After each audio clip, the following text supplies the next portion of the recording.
Toward the beginning of Final Fantasy IX, when the party uncovers a secret factory underneath the humble farm village of Dali, our protagonist, Zidane, encounters something very peculiar. The conveyor belt of the factory is being powered by the kinetic energy of a Chocobo. They have it running on the equivalent of a hamster wheel chasing after some geese all greens.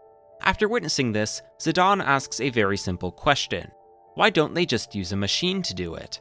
This little question reveals to us two things. One, it's unusual in the world of Final Fantasy IX to use chocobos as a source of mechanical power.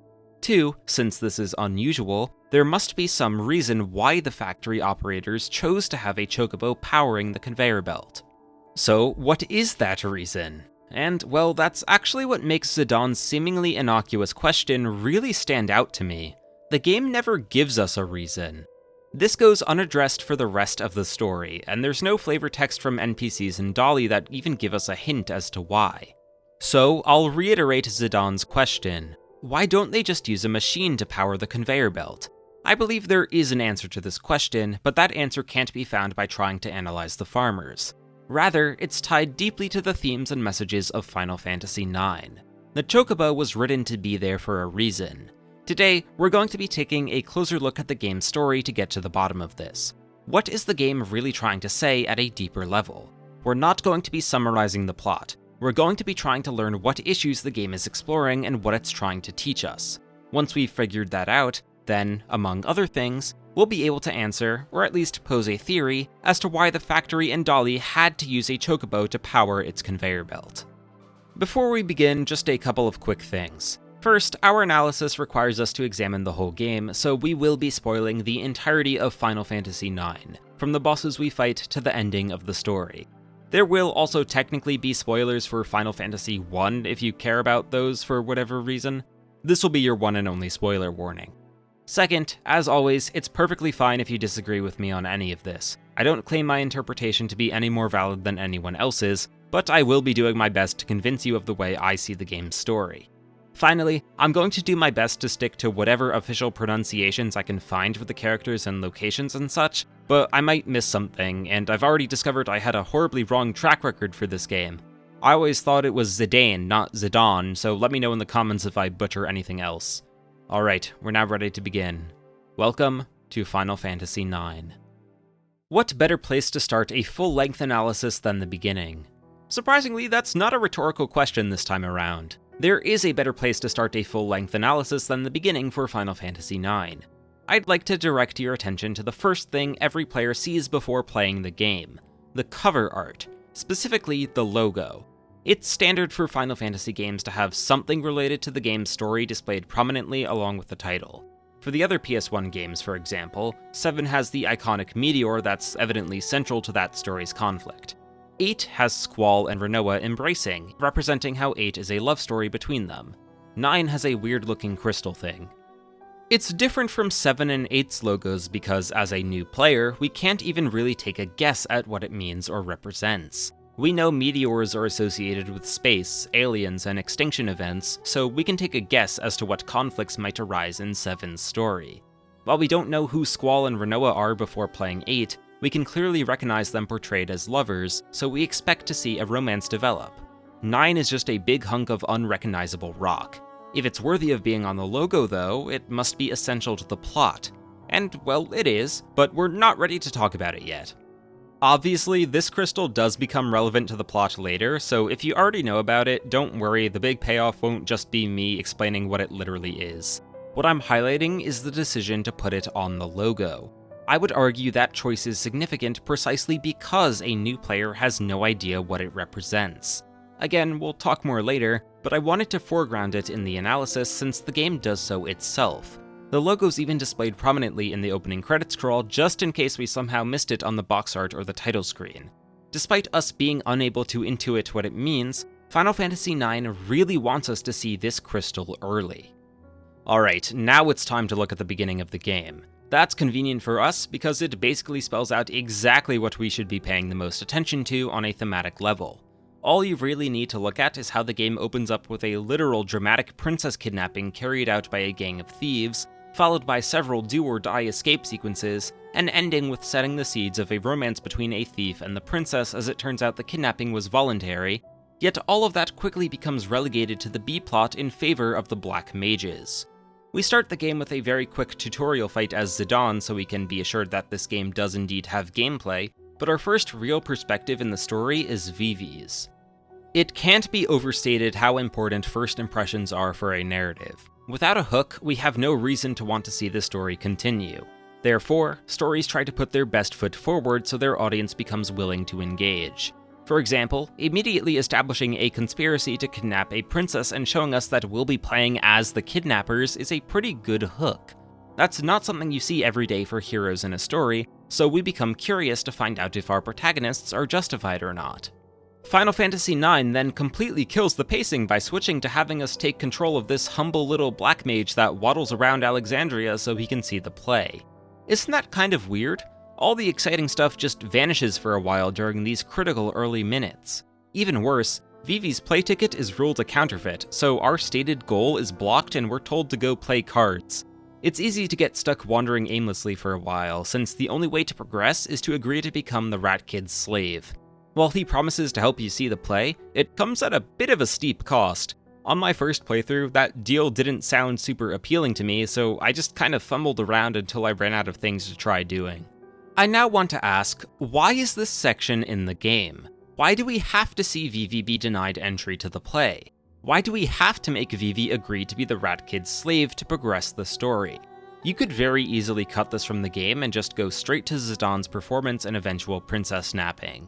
It'd probably even be the smarter decision for player retention. While we do need Vivi to join the party, he could still be chased on stage and then tag along all the same. Clearly, the game wants us to pay attention to Vivi. Specifically, I think it's trying to make us feel a sense of pity toward him. He gets tripped before we even take control of him, gets tripped a second time after we take a few steps, and then all the stuff with the counterfeit play ticket and agreeing to become a slave happens. This poor kid is having a horrendous day, and we can't help but feel bad for him. Agreeing to be the Rat Kid's slave is really useful in illustrating how important seeing the play is to Vivi, since he's willing to agree to those conditions. That differentiates his negative experience from an "aw man, but oh well" kind of moment to a day-ruining one. To top it all off, there's even some dramatic irony going on here that makes us pity Vivi even more. We know the play is just a ruse to kidnap the princess. What Vivi is so genuinely excited for isn't genuine itself, and I at least find that to be very pitiable. This is what endears us to Vivi initially and gets us invested in seeing him get some sort of win. Unfortunately, the next few story beats just raise even more reasons for us to pity him. We see more of his personality and learn of his shyness and low self-confidence. We also learn his grandpa passed away, and this is the only mention of anyone Vivi has some kind of connection to. We start to realize that this kid's bad luck in Alexandria might not have been a fluke. His life doesn't sound very stable, at the very least. The more we hear about him, the more we pity him, and the more we care to see him succeed. And then we get to the Black Mage Factory in Dali. Somehow, Vivi's circumstances become worse than we could ever imagine. There's now a very high chance that Vivi is a mass-produced weapon of war, an artificial life form that was destined to be used for evil. Assuming the game was successful at getting us attached to Vivi, I think this premise is way more intriguing than the princess napping.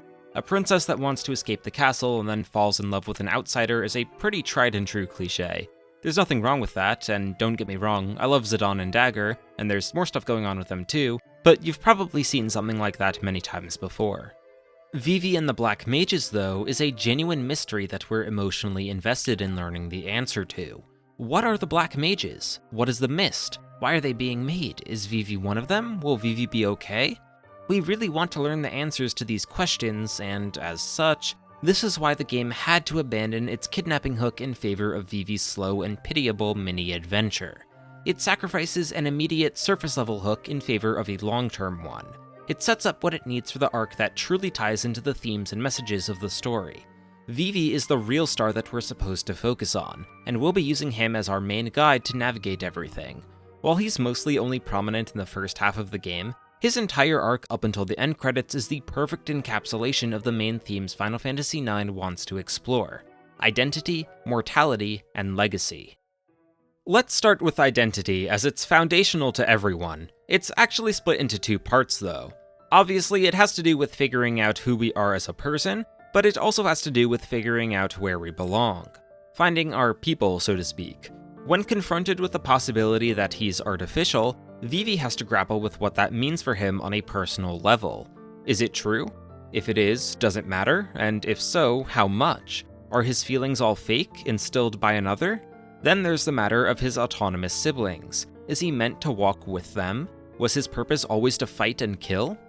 While I'd hope the average person doesn't have concerns about secretly being a robotic weapon of sorts, I think it's easy to see how people could relate to Vivi. He can be read as an allegory for people that truly don't know who they are and where they belong. If you had never taken the time to truly ask yourself what you like to do and what you want to do, then figuratively, you're not much different from an automaton carrying out orders from societal norms or whatever, right? Your identity is how you express yourself to stand out from everyone else. Your identity is also your ticket to find a place to call home. Everyone has their own interests and goals. Everyone has their own morals and values. Everyone has their own family background and life history. These make up our personal identities, and we make deep connections when we can earnestly express our identities with others. Commonalities in our experiences or interests or values are what bring and keep people together. The first part of Vivi's arc is all about him learning how much this matters. The Black Mage Factory draws attention to how little Vivi knows about himself. He can't help but wonder if he's the same as those artificial robotic dolls whose fate is to just be mercilessly sent to the slaughter. It's a very scary thought to think that could be the truth of yourself, and yet, I think deep down, Vivi wants it to be true. It starts out with denial. Vivi is quiet for a good chunk of time after witnessing the dolls and escaping the factory, and then finally speaks up to ask a very pitiable question. It's obvious the thought has just been stewing in his head the whole time he wasn't talking. Vivi asks Zidane if he thought the dolls looked like him, and Zidane proceeds to reassure him regardless of the answer we pick by saying, "They're just dolls." You can see a subtle nod from Vivi in response, which is a really cute visual storytelling piece. Everyone there saw the similarities, but Vivi is trying to convince himself that it doesn't mean anything and he's not like them. What Vivi is really wondering is, are he and the dolls the same thing? But right now, he doesn't want to think about it, so he dances around with this lookalike question. That little nod Vivi gives in response to Zidane is his attempt at affirming his fears are unjustified. When he sees the dolls actually operating on the airship, though, he can't just dismiss them as dolls anymore. They seem to be conscious to some extent, and since they look like him, maybe if they could communicate, they'd be able to tell Vivi more about himself. Maybe they have a lot of things in common, actually. Maybe they all live in a secret village in the middle of the forest where Vivi would be welcomed and it could become his new home. I'm sure that feeling compounded when they came to his defense against the Black Waltz. This is why Vivi reacts so strongly to seeing the dolls killed despite seemingly not wanting to be related to them. It probably wasn't conscious yet, but I think he at least subconsciously started considering the dolls his kinsmen at this point. After the dust settles, Vivi once again asks Zidane the question that's been on his mind, but now he's more open to the idea, so he asks directly. Are he and the Black Mages the same? Steiner, though, kind of ruins the moment. He's a great guy, but admittedly not the brightest bulb. I don't think Vivi is asking this question fully from the perspective that it'd be a bad thing if it were true anymore.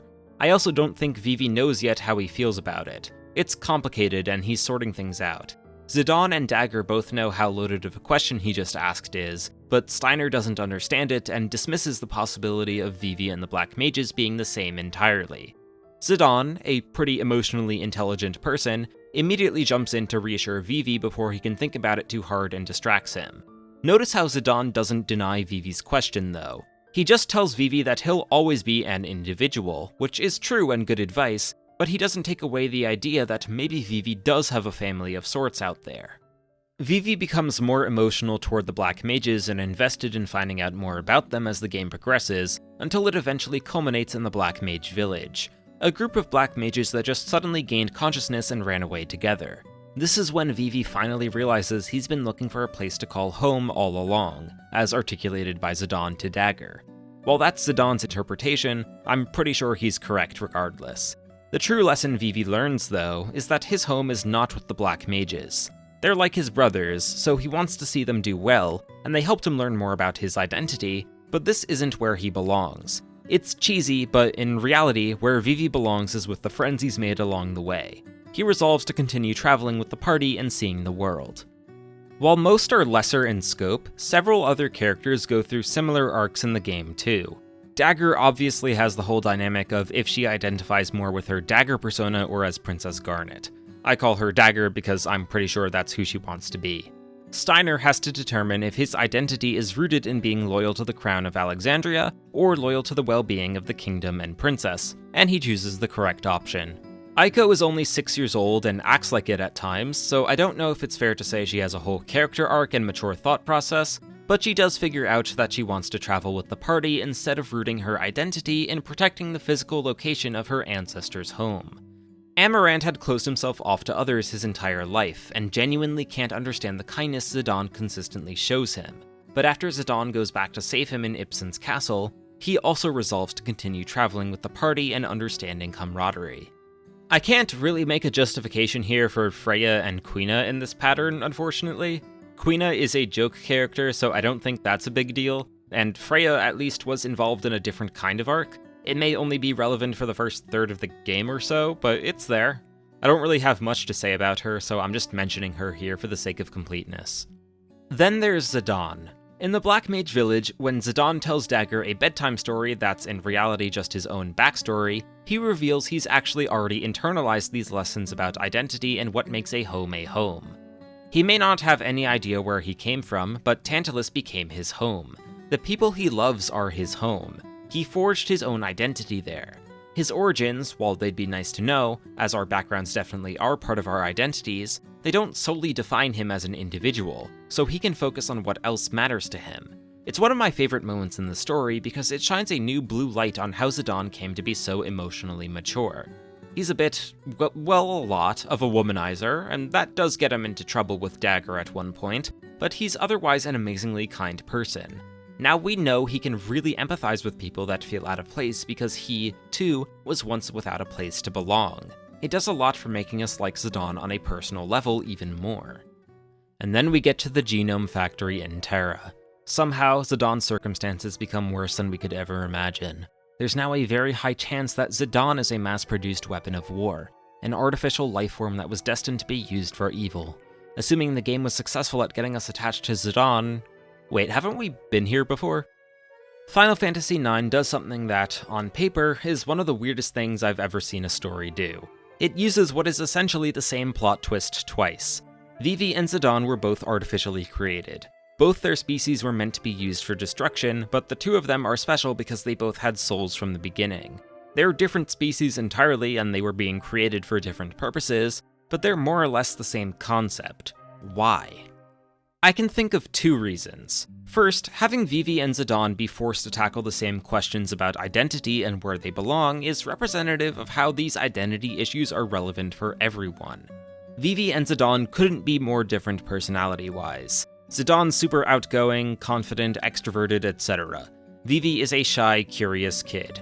Again, while I'd hope the average person doesn't have to grapple with being born as a weapon, the two of them taken together show how identity issues need to be addressed by the entire personality spectrum. At some point, everyone in their lives is going to learn something new about themselves or go through some foundational experience that fundamentally alters their identity somehow. They need to be confident in who they want to be to not let it shatter themselves. Second, when Garland does his evil magic or whatever to Zidane and suppresses his soul, we get to see the power of a support system in action.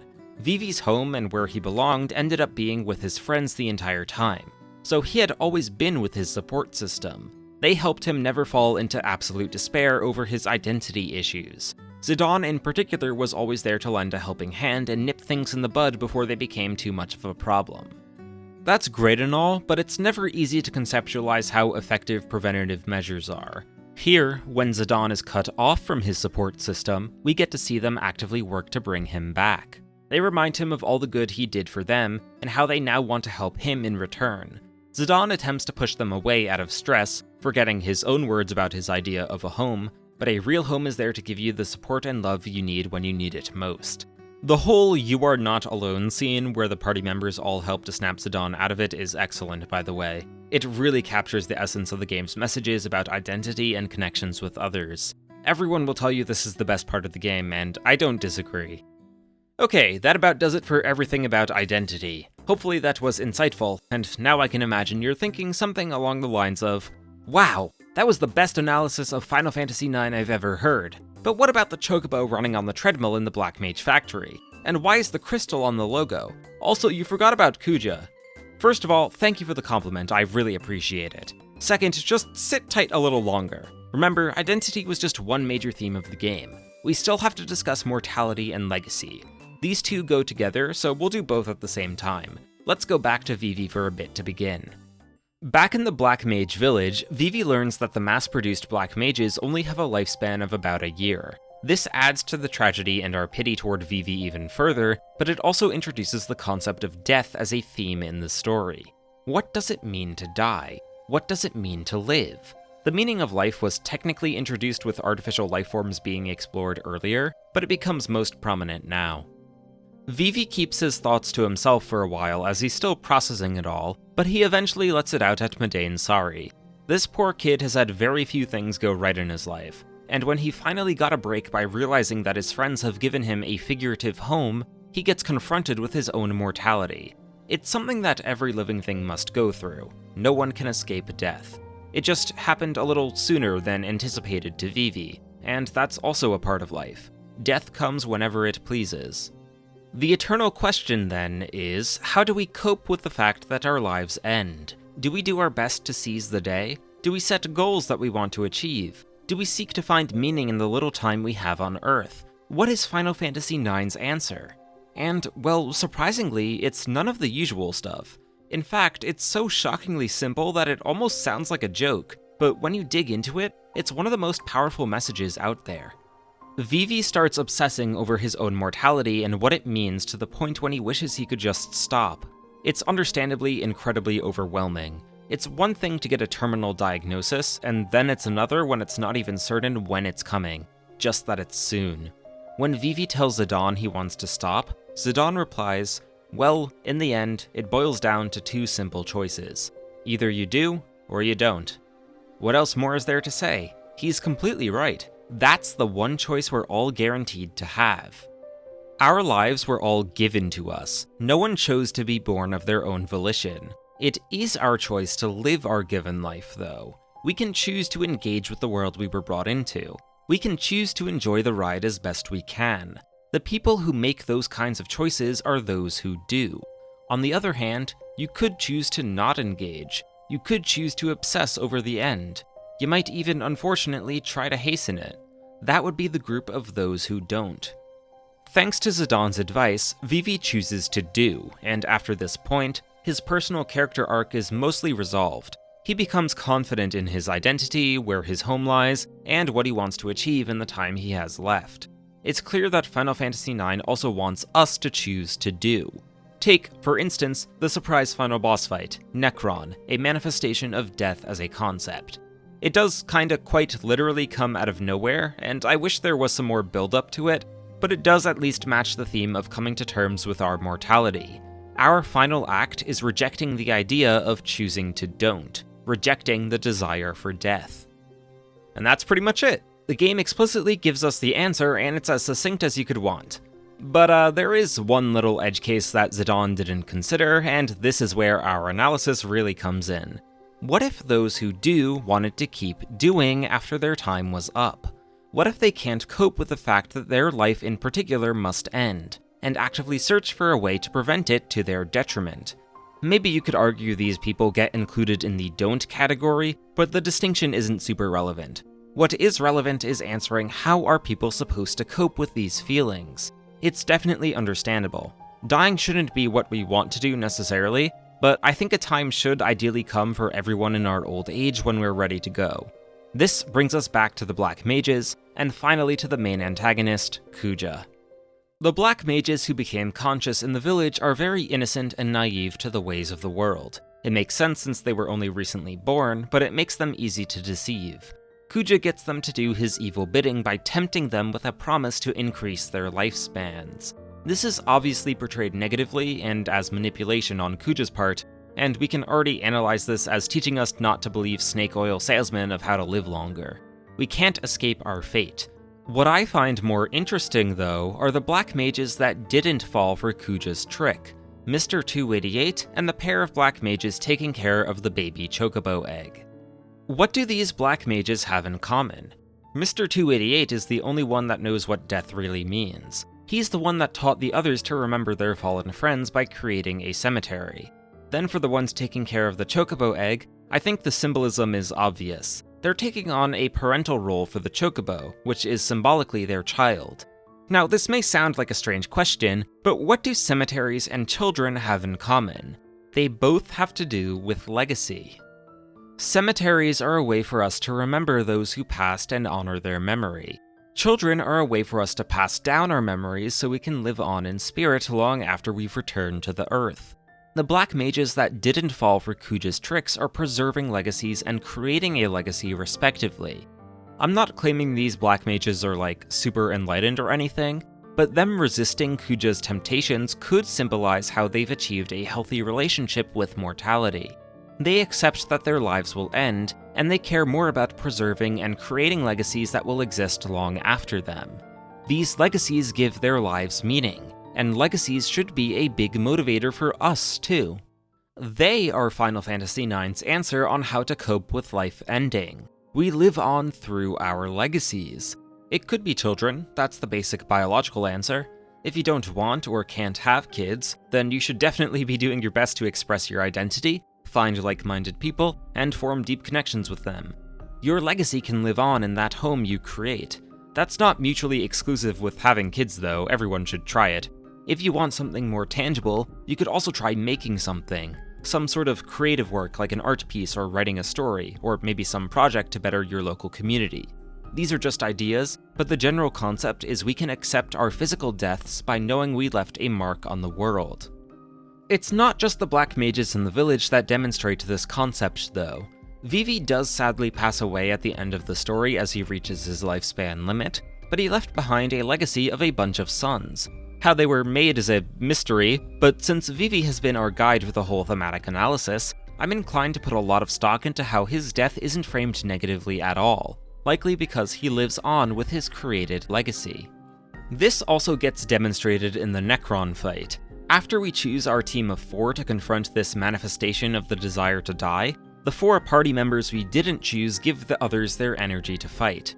While they don't literally die here, I would argue this is imagery of passing the torch. The benched party members have reached their limit, but they were a part of something greater and they give their support for those who come after.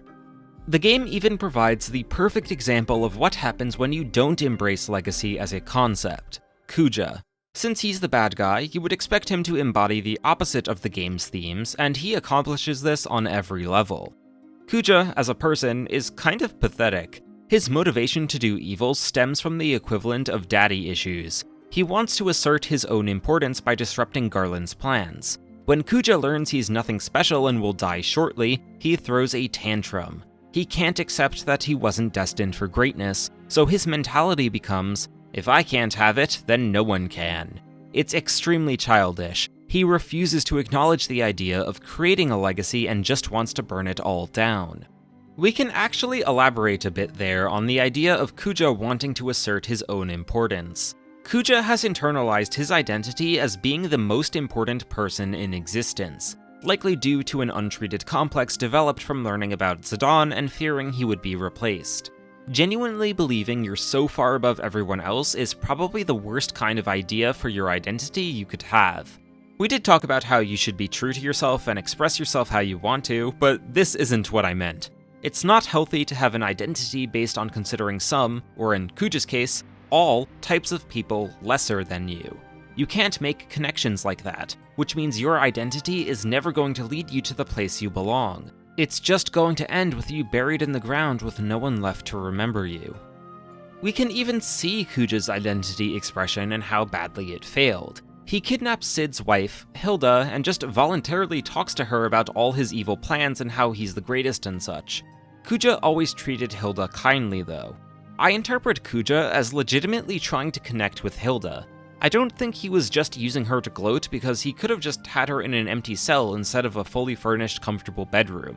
The issue is Kuja only cares about himself, and his identity is all about being the greatest, so that's all he can talk to her about. There's no opportunity to find common ground if the only ground you tread is yours.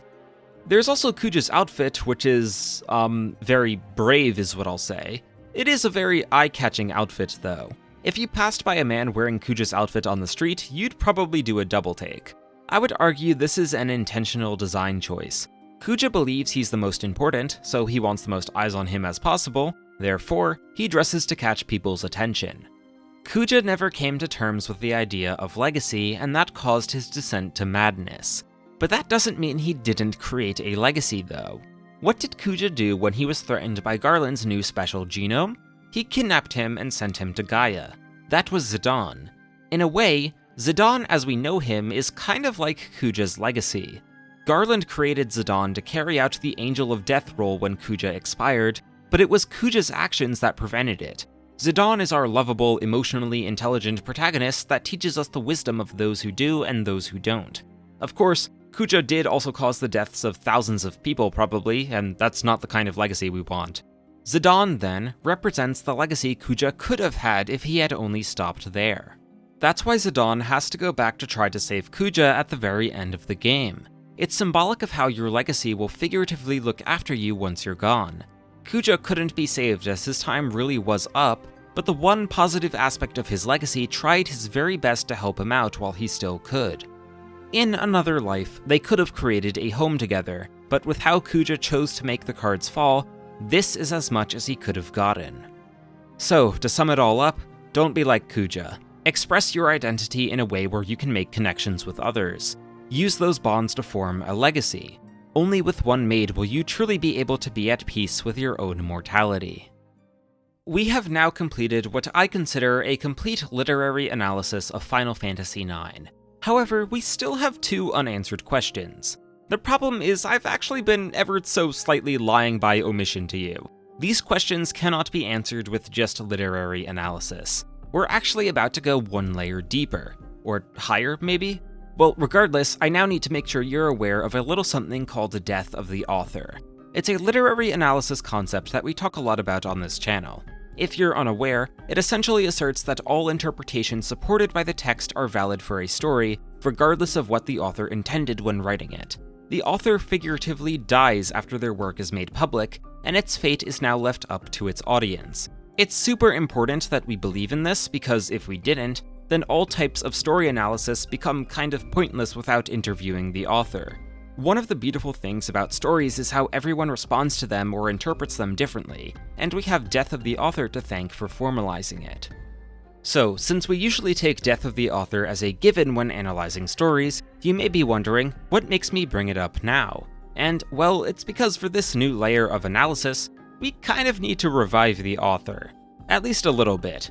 Final Fantasy IX, from my perspective, is inseparable from the one who wrote its story, Hironobu Sakaguchi. He's the person who created Final Fantasy as a franchise, and 9 was the last game in the series that he had a major creative role in developing. Any credits on Final Fantasy games after 9 but before he left Square Enix are for executive producer, which to my understanding is entirely a business position that's fairly hands-off the creative process. I didn't know about 9 being his last real influential Final Fantasy game the first time I played it, but for this playthrough I was aware, and it kept surfacing back to my mind as I played, and that got me wondering, why? The easy answer to point to would be all the franchise staples and the little references to previous Final Fantasy games that appear in 9. It's chock full of them. Everything that you probably think of when someone says Final Fantasy is here. We've talked plenty about black mages, but there's also Moogles, Chocobos, Cactuars, red mages, white mages, dragoons, fighters, thieves, summoners, airships. Final Fantasy has never strictly been a fantasy setting, as even the first game had sci-fi elements, but 7 and 8 both definitely leaned more into a sci-fi aesthetic. 9 has returned to the series' roots, with high fantasy being the most prominent graphical influence. Could it be that Sakaguchi had one foot out the door at Square Enix and wanted his last creative hurrah to serve as a reminder of everything he worked on previously? Most people would answer yes to this question, and I agree. I think that was the idea behind all these references and symbols, but I think that thought process stops a little too short. What were we just talking about in the literary analysis portion? The idea that life is destined to end, but it's okay because we live on through our legacies. Doesn't that sound kind of topical for someone that might have been aware his time was dwindling on the series he made? What if all these self-referential Final Fantasy symbols mean something deeper? What if they're an effect of the anxiety that comes with the knowledge your time is almost up? Hear me out. It's never easy to hand the reins to someone new when abandoning a project you cared about. While I don't mean to say these actions create literally the same complicated feelings, it's a similar sentiment to giving your child up for adoption. Something you created, nourished, cared for, and loved, but external reasons are forcing you to stop and to trust someone else can fulfill your vision. That's pretty scary to think about. A different identity taking control of something deeply intimate to your identity. Our identities contain our personal values and interests. The only person in the world that truly has our identity is ourself. Yet sometimes, we can do nothing but trust that those who take over will act as we would have or in a way we can appreciate. It's a similar concept to what we discussed about mortality and legacy in general. But now just think of living as working on your own creative project, and dying and leaving a legacy meaning to hand that project off to someone new before you could finish. What might a person do if they were anxious about the future of their work and it becoming someone else's? They might try to assert their own identity into the project more strongly, to prove to themselves and to others that it's truly theirs. All these symbols of Final Fantasy as a whole could be in 9 in particular because this is what Sakaguchi was feeling. He wanted to express what he believed Final Fantasy to be in its purest form. He's actually revealed in interviews that 9 is his personal favorite game in the series because it's the closest to his ideal Final Fantasy, and I think that's because 9 was made with the intent to express everything about what he, on an individual level, believes Final Fantasy is. That's why a Chocobo had to be running on a treadmill to power the conveyor belt in the factory. Any place where there could be a Final Fantasy symbol present, there had to be. This was his last chance. There's even another example when Beatrix questions why Queen Braun had to use the Black Mage dolls for war instead of her perfectly good and loyal human soldiers. This question also goes unaddressed by the story, but it can be answered in the same way. It had to be Black Mages. That's Final Fantasy. Generic soldiers aren't nearly as iconic. It is a little strange how both of these examples are, how do I say this, dubiously ethical? One might be animal cruelty, and the other is about incorporating merciless kill-on-sight drones into war to conquer other nations just for the hell of it. But hey, they're Final Fantasy. I think Sakaguchi also was conscious of the fact that a work needs to be able to stand on its own. If a work of art is just a compilation of references to other works of art, it's pretty difficult to think of a reason for why it should exist. That naturally leads to problems if he was creating Final Fantasy IX with the idea of it actually being a compilation of everything he loves about his own works. Sakaguchi, however, was aware of the danger and made the bold decision to include the problems anyway to commentate on what makes a good self-reference. There's no real in-universe explanation for why the Chocobo is on the treadmill or why Braun has to use the Black Mages. We can make stuff up, like maybe the Chocobo was more energy efficient for the farmers, but there's no evidence for or against that really. You could also argue that the Black Mages are appealing since they aren't human and can't disobey orders, but the Alexandrian army is extremely loyal to Braun for the entirety of her campaign of conquest. There weren't any signs I could see of them wavering in their support. That means these symbols of Final Fantasy were included for the sake of being references, and not because they represent something meaningful about the franchise or within Final Fantasy IX specifically. The characters draw attention to their lack of substance by asking these unaddressed questions because there is no answer that exists in their world. It only makes sense to us, the player, with our meta-knowledge of the Final Fantasy franchise. We can see how the Chocobo and Black Mage presence feels strange in these cases because they're being used for things that Chocobos and Black Mages never represented. Every other little nod and cameo in the game isn't like this. However, it's also perfectly possible Sakaguchi really did just want to squeeze in as much Final Fantasy as he could and didn't care to make a statement about anything. It's totally understandable to know you shouldn't do something from a logical perspective, but you really want to do it from an emotional one. The acknowledgement of a lack of reason to use Chocobos and Black Mages over viable alternatives points to Sakaguchi being, at the very least, self-aware that emotions won out over logic on this one. That just goes to show how deeply he cared for Final Fantasy. With all that being said, I do want to make clear that this is still all an interpretation. I'm not a mind reader, nor did I interview the man himself, so I'm still relying on death of the author to make an interpretation about that author. I also doubt Sakaguchi knew with certainty that 9 would be his last creative role on a Final Fantasy game. However, I would argue the fact that it explores Legacy so heavily is a pretty strong indicator that the idea was at least on his mind at the time. In fact, let's circle back a bit to Kuja and how he represents the antithesis of the game.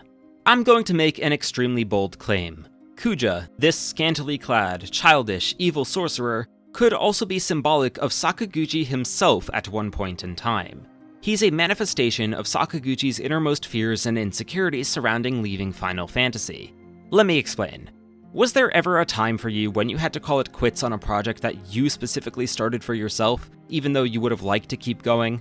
I get that's not a universal experience, so you could also maybe think of a time when you were in a leadership position for something that persisted after you. A school club, possibly? Well, it doesn't really matter what it is, as long as the reason why you stopped was you didn't have the means to continue. If you still can't think of a time, then I hope the rest is still understandable anyway. Now, the follow-up question. Did the thought ever cross your mind that it'd be better to shutter the project entirely? If you can't be a part of it anymore, does it still deserve to continue development? I'm not trying to make a statement on the morality of this question here. It honestly probably just depends on the project. I don't think I'd want anyone to take over my channel if I couldn't do it anymore, for instance. That's a choice I have the ability to make, though. Sakaguchi didn't. He doesn't have ownership in Final Fantasy. The series, being as successful as it is, would continue with or without him, so I think he might have vented about his lack of agency here through Kuja. Take a look at the method Kuja is trying to use to end all existence. He's attempting to destroy the crystal that, in Final Fantasy IX lore, is the source of all life, the very same crystal on the logo. This is significant because, wouldn't you know it, crystals are perhaps the most foundational symbol to Final Fantasy as a whole. The 4 elemental crystals were what drove the story forward in Final Fantasy I, and afterward, crystals became mainstays. The majority of the games in the series, especially up until 9, had crystals or a crystal analog as integral to their stories.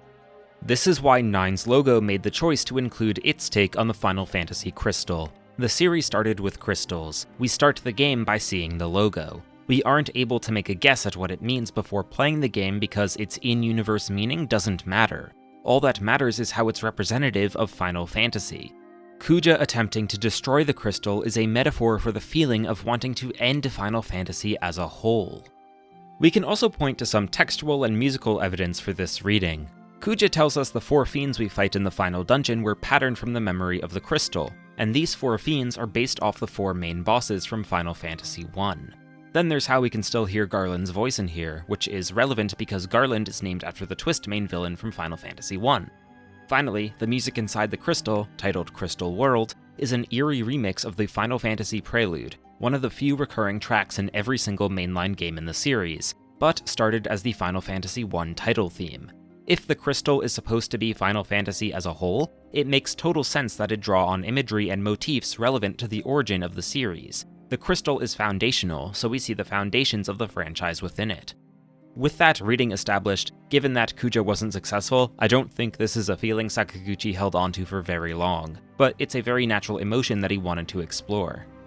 And besides, if Sakaguchi truly, deep down, wanted to end Final Fantasy there, I don't think he would have written the story to have so many themes about Legacy. In the end, Sakaguchi most likely accepted that his time creatively working on the franchise was about to expire. He became content knowing that others would pick up the torch. Maybe they wouldn't express things in the same way he would have. No one has Sakaguchi's same identity, after all. Even if they did end up having different takes on what Final Fantasy looks like though, I'm sure Sakaguchi was satisfied in knowing he paved the way for them to continue his most important legacy, creating unforgettable adventures. We have now finally reached the end. Thank you so much for watching. If you enjoyed the video, please make sure to leave a like, comment, and subscribe so I can make more videos like these. If you especially liked the video, you can also consider becoming a channel member or supporting the channel via Patreon for a bunch of cool perks. At any membership level, you'll get your name in all video credits, which are on screen now. Thank you to both Max the Knife and Crime Weaver for helping make this video possible. If you subscribe to the premium supporter tier on Patreon, you'll also get access to some bonus content. Right now, there's a fully edited analysis of great uses of curse words for storytelling in various video games, so sign up if that sounds cool to you and you want to support the channel in the most impactful way. Before we truly end, there are a couple of things I wanted to mention that didn't quite fit anywhere in the script.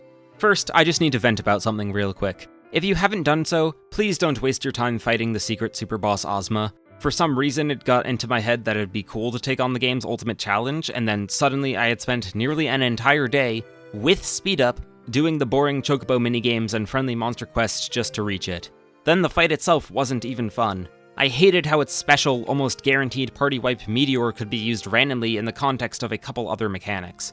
In a vacuum, I don't hate a boss having an insta-kill attack that you have to play proactively around. But Ozma can randomly counter anything you do with Curaga, so it can randomly make the fight last longer and give itself more chances to use Meteor outside of your control. Absolutely not worth the hassle. Second, we've finally done it. We've covered all the Final Fantasy games released on the PS1, including Tactics. I mentioned in my Final Fantasy VIII video that it'd be cool to cover all the mainline Final Fantasy games in some capacity. I still want to do that, although I'm not too sure if I'll ever get around to 1 through 3 with their limited storytelling. I now find myself at a crossroads. Where to next? Forward or backward? The first game in the series I covered was 7, just because it's my favorite one, but that did make me skip some good games. I decided to finish the PS1 era since I was already there, and then I'd figure it out later, but now it's later.